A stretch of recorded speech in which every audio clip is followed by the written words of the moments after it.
Okay, I want to show you how you can create a basic worksheet, do a little bit of data entry, and I'll show you a little bit more detail about how to do it later on. But for right now, to get our fingers wet or on the keyboard, let's go ahead and create a mini database. Now in Excel, you can do mini databases and also perform complex calculations or even simple ones, formulas, and we'll do a combination of both later on, and also insert charts. We'll do that as well. In any case, I'm going to go ahead and begin typing or entering my database. You can choose any cell that you want.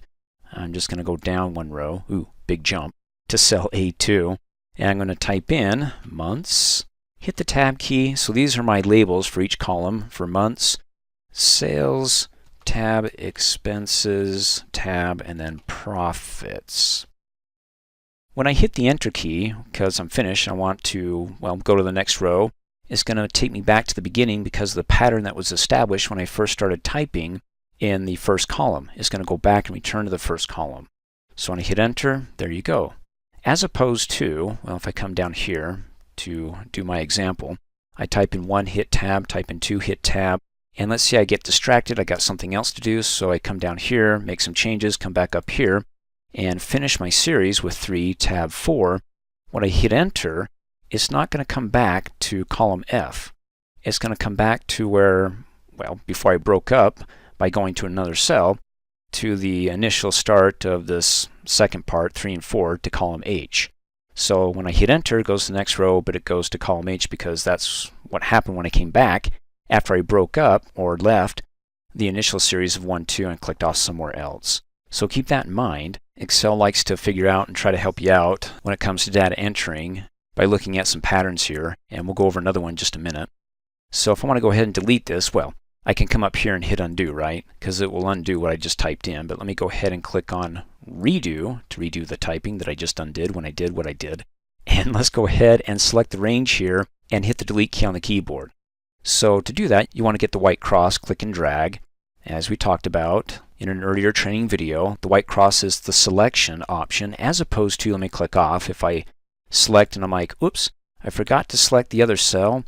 If you sloppily come back here and you don't get the white cross and you click and drag like the border of that range, you see how it's moving when you let go? Well, congratulations, you just learned something new here, that you can actually move data around after you select it by hovering over any of its borders and clicking and dragging it, just like thus. So keep that in mind. Let's go ahead and click off and get the white cross and click and drag and select the entire range and hit delete. There we go. And let's come back up here and finish entering in our mini little worksheet here. So for the months, we've got the months label right there. And below it, I want to include the months of January. Hit enter. Goes down. Same column. February. Enter. And then for March. Oh, you see that? The moment I type in the letter M, it takes a look up here and it says, is there anything else that begins with the letter M? Because if it does, you can look at it one of two ways. You can say, oh, it's trying to help me out, so if I want to have the same entry, I can hit enter and it will automatically fill in the rest with months. It'll duplicate it. Or you can say, oh, it's already filling it in. That means somewhere up above, I already have it within this column. So that could be a flag to you to say, oh, well, I already have that there. So if I hit enter, it accepts it, right? So if I come back up and let me do it again, M, and it wants to, well, it's got the last part highlighted, indicating to you that, hey, if you hit enter, it'll accept it and enter it in. Just ignore it, keep typing over it to bypass it, and then hit enter. Then if I type in the letter M, it's like, okay, we got two M's here, so I'm not going to choose which one. That's too much work for me. But if I type in the letter A, then we got a match. Then you can say, oh, I already have March there. Well, it's obvious right there, but I'm saying if you're down on row 50,000 and you've got March somewhere up on row 5, you see that pop up? Well, that's a flag to let you know you already have that within that column. So if I hit the escape key, anytime I'm in data entry mode, it pulls me back out and clears out the cell. That's the escape key. And let me come down here, hit enter again. Let me get my totals and hit enter. And then I want to enter in the numbers for my sales and expenses. And so sales minus my expenses, I'll get my profits. And we'll do the calculations a little bit later. Right now, I just want to get us into doing some simple entry here. So for the sales, let me just start typing in some numbers. 500, hit enter. It goes down to the next row. 685, 195, enter. Or I could have stayed up here and hit the tab key if I was going from sales for January to expenses, unless I want to do it all at once and keep it in the column here as I just did. So I could hit tab and let's go to expenses here.